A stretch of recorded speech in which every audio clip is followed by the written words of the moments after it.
Good morning! Magta-try tayo ngayon ng DIY fabric conditioner. May laman itong fabric softener beads, scent, colorant, anti-foam, fixative, and encapsulated scent. Ay, ang hirap naman bigkasin. Bahala na kayo mag-adjust dyan. Naghanap na nga ako ng container na pwedeng gamitin. Sakto may dalawang bakante. Diretso naman ako dito sa may likod namin para maghanap ng isang balde na pwede ko rin paghaluan. Dahil matagal na rin itong hindi nagagamit, bahagya ko lang itong nilinisan.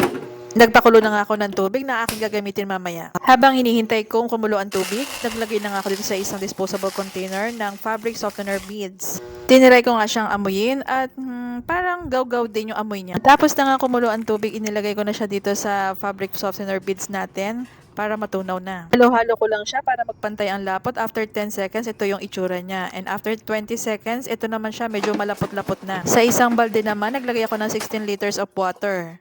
At inilagay na yung tinunaw natin na fabric softener kanina. Napakarami nga pwedeng pagpilian at ito ang pinili ko, Purple Mystic. Kasi soft and mild lang yung scent niya. Hindi nga ako nabigo, sobrang bango niya talaga. Sa first 10 seconds na paghahalo natin, ito pa namumuo pa yung tinunaw natin na fabric softener beads kanina.